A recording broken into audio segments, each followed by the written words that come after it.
The oldest records of human life are believed by many authorities to have originated in the valley of the Ganges River, that miraculous stream in Hindu religion which flows from the Himalayan mountains to the Bay of Bengal, reaching the zenith of its sacred power at Benares, the Hindu heaven, which we now behold.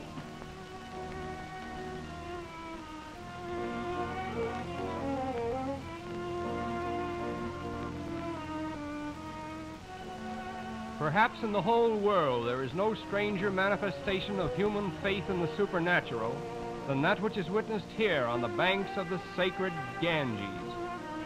If we could see beyond these ancient leaning towers, far into the mystic depths of India, we would behold countless Hindu pilgrims, Maharajas, holy men, beggars, thieves, the living, the dying, and the dead, riding, walking, or being carried to this Hindu heaven, where a sight of the holy spires of Benares and a prayer in the waters of the miraculous Ganges are all that are said to be necessary to the believing Hindu for the absolution of his sins.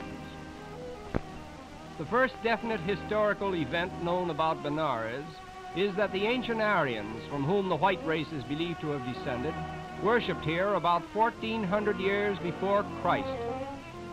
Their religion was a simple adoration of the beneficent powers of nature, in which they worshipped the sky and the earth and the sun.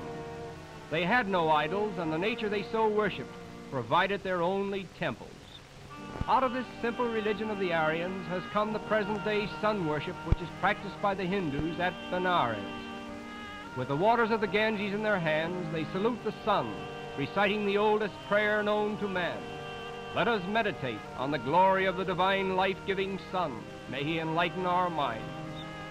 It is said that 75 million worthless cattle, made and kept worthless by the Hindu religious code, roam the land, devouring annually millions of dollars worth of food, for which they produce nothing.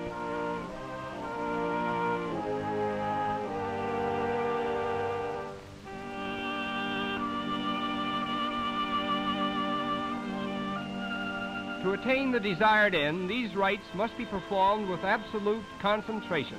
A wrong word, a mispronunciation, or false intonation will spoil the efficacy of the whole and bring misfortune to the performer, hence the intense earnestness and absorption with which they pray. "Who is my neighbor?" asked the Hindu, and his religion replies, "The man of your own caste." Oddly enough, the origin of the Indian caste system is attributed to the Aryan progenitors of the white race, who first introduced it to preserve themselves from the encroachments of other races. Foremost among the castes of India is that of the Brahmins. It is said that this caste, numbering some 14 million members, acts as an enormous influence to promote child marriage. The male Brahmin may marry whenever and as often as he likes, neither age nor condition of mind, body, or estate in any way impairing the privilege, but the girl should be married before puberty. If the arrival of puberty discovers the child unwed, her family is publicly shamed.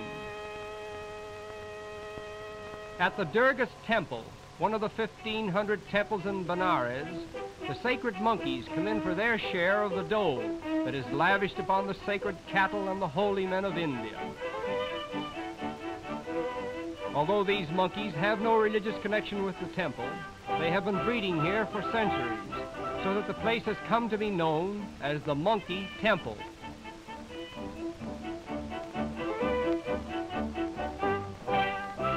Unfortunately for India, many of its holy men are notoriously unholy. They always beg and they sometimes steal. It is said that a vast army of these holy men, estimated at 1/4 of the Hindu population, subsist in idleness on the remainder of the Hindu people, chiefly because it is religiously meritorious to live by begging. And now we come upon one of the world's most interesting scenes, the famous burning ghats of the Ganges, the very portals of Hindu heaven, for each day is a resurrection day for those believing souls who are fortunate enough to be blessed by these ceremonies of cremation. The body is carried to the water's edge, by the relatives of the deceased. Happy is the Hindu who dies within the sight of the Ganges, for he is transported at once, in his belief, by way of fire to Hindu heaven.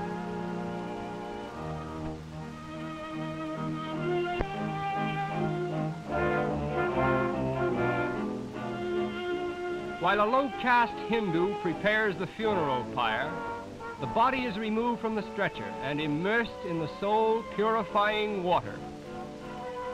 According to his doctrine of transmigration, the Hindu believes that he has lived before, and at death his soul passes into another body, the nature of which depends upon the manner of his present life. Because of this theory, the meanest and poorest of mortals receive no pity, as they are merely paying the penalty for some offense which they are supposed to have committed in a previous existence.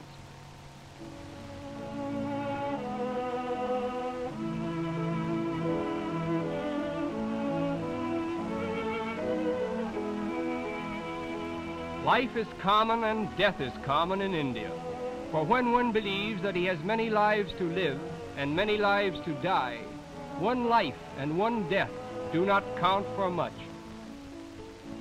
Cremation, the sacred rite of all Hindus, is a custom which goes back through the centuries to the earliest records of the Aryan race. Originally, primitive man made no effort to bury or destroy the remains of the dead. The bodies were usually left where they died, but as time went on, they were either covered by vegetation or thrown into rivers. The ancient Aryans are credited with having adopted the system of cremation, which they practiced here thousands of years ago, very much the same as it is practiced today.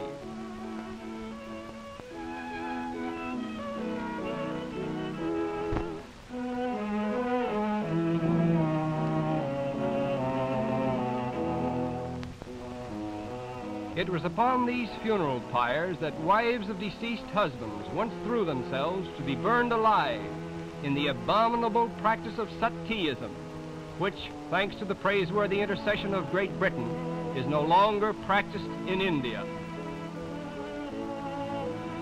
Through cremation on the banks of the Ganges, all Hindus hope that their souls will quickly escape from their bodies and become one with their divine source, as the river becomes one with the ocean.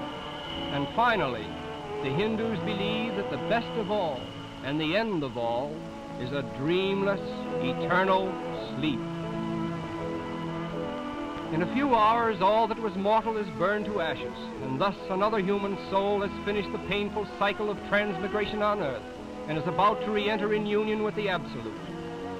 And so we have witnessed a passing chapter from life and death on the banks of the sacred Ganges, where the forefathers of the white race once worshipped the rising sun and cremated their dead, even as it is done today by another race, a race which believes that human bodies must be mortified in order that human souls might be glorified.